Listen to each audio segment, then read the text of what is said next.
ಜಗತ್ತಿನೊಳಗೆ ನಾವು ಅಷ್ಟೇ ಇಲ್ಲ, ನಮ್ಮ ಜೊತೆ ಎಲ್ಲರೂ ಇದ್ದಾರೆ. ಇದನ್ನು ನಾವು ಮಕ್ಕಳಿಗೆ ಹೇಳಿಕೊಡ್ಬೇಕು. ಯಾಕಂತಂದ್ರೆ ಇವತ್ತಿನ ಮಕ್ಕಳಿಗೆ ಪ್ರಾಣಿಗಳು, ಪಕ್ಷಿಗಳು, ಅದರ ಅಸ್ತಿತ್ವ ಇದೆಲ್ಲವನ್ನು ತಿಳಿಸ್ಕೊಡ್ಬೇಕಾದದ್ದು ನಮ್ಮ ಜವಾಬ್ದಾರಿನೇ. ಹೀಗಾಗೇ ನಮ್ಮ ಸರ್ವಾರ್ಥಾಗ ನಾವು ಬೆಕ್ಕು, ನಾಯಿ, ಆಮೇಲೆ ಪ್ರಾಣಿ, ಪಕ್ಷಿಗಳು, ಗುಬ್ಬಿ, ಎಲ್ಲ ರೀತಿಯಾದಂಥ ಹುಳಗಳು, ಮರಿಗಳು ಇದೆಲ್ಲದರ ಪರಿಚಯ ಮಾಡಿಕೊಡ್ತೇವೆ. ಆಕೆಗೆ ತಿಳಿಸೋದೇನು ಅಂತಂದ್ರೆ, ನಾವು ಎಷ್ಟು ಬದುಕಲಿಕ್ಕೆ ಅಧಿಕಾರವನ್ನು ಹೊಂದಿದ್ದೇವೆ ಅಷ್ಟೇ ಅಧಿಕಾರ ಅವಕ್ಕೂ ಅದ ಅಂತ. ಮತ್ತು ಸರ್ವಾರ್ಥಾಗ ನಾವು ಸಂಗೀತನೂ ಹೇಳಿಕೊಡ್ತೀವಿ.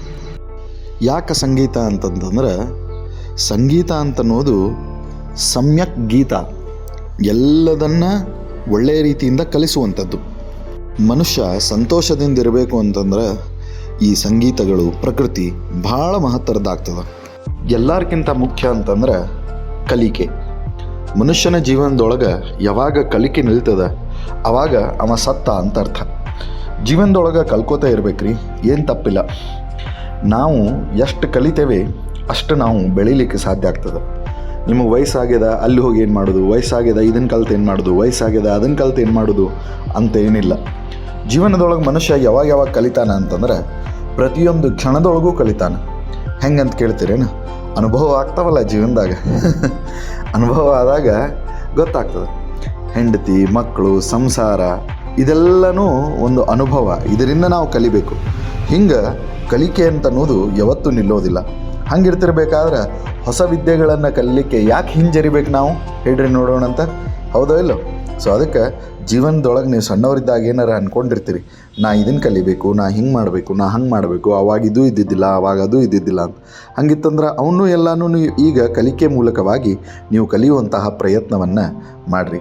ನಾನು ಹೇಳೋದಿಷ್ಟೇ, ಏನು ಅಂತಂದ್ರೆ ಸಂತೋಷದಿಂದ ಇರ್ರಿ. ಸಂತೋಷದಿಂದ ಇರಲಿಕ್ಕೆ ಬಹಳಷ್ಟು ಕಾರಣಗಳವ. ಆದರೆ ಅದೇ ದುಃಖದಿಂದ ಸಮಯ ಕಳಿಬೇಕು ಅಂತಂತಂದ್ರೆ ನಿಮಗೆ ಬೇಕಾದಷ್ಟು ನೆನಪುಗಳವು. ಅದರೊಳಗೂ ಹೆಣ್ಮಕ್ಳಿಗೆ ವಿಶೇಷವಾಗಿ ನಾ ಹೇಳ್ತೀನಿ. ಯಾಕಂತಂದರೆ ನೀವು ಅರ್ಧ ಸಮಯ ಬರೀ ದುಃಖದೊಳಗೇ ಕಲ್ತು ಬಿಡ್ರಿ. ಸೊ ಹಿಂಗೆ ದುಃಖದಿಂದ ಹೊರಗೆ ಬರ್ರಿ. ನೀವು ದುಃಖದಿಂದ ಹೊರಗೆ ಬಂದ್ರಿ ಅಂತಂತಂದರೆ ಇಡೀ ಸಂಸಾರ ಸುಖಮಯವಾಗ್ತದೆ. ಸೊ ಸಂಸಾರ ಸುಖಮಯವಾಗಬೇಕು ಅಂತಂತಂದರೆ ದೇವರಿಗೆ ಕೈ ಮುಗಿಯೋದು ಎಷ್ಟು ಮಹತ್ವದ್ದೋ ಅಷ್ಟೇ ಮಹತ್ವದ್ದು ಕಲಿಕೆಯ ವಿಧಾನಗಳನ್ನು ಆಯ್ದುಕೊಳ್ಳೋದು. ಸೊ ನಮ್ಮ ಮನಸ್ಸನ್ನು ನಾವು ಸಂತೋಷದಿಂದ ಇಡಬೇಕು. ಸೊ ಅಂತಹ ಕಲಿಕಾ ವಿಧಾನಗಳನ್ನು ನಾವು ನಮ್ಮ ಜೀವನದೊಳಗೆ ರೂಢಿಸ್ಕೊಳ್ಬೇಕು. ಸೊ ಮಕ್ಕಳಿಗೂ ಕಲಿಸ್ರಿ, ನೀವು ಕಲೀರಿ. ಕಲಿಕೆಯೇ ಜೀವನ.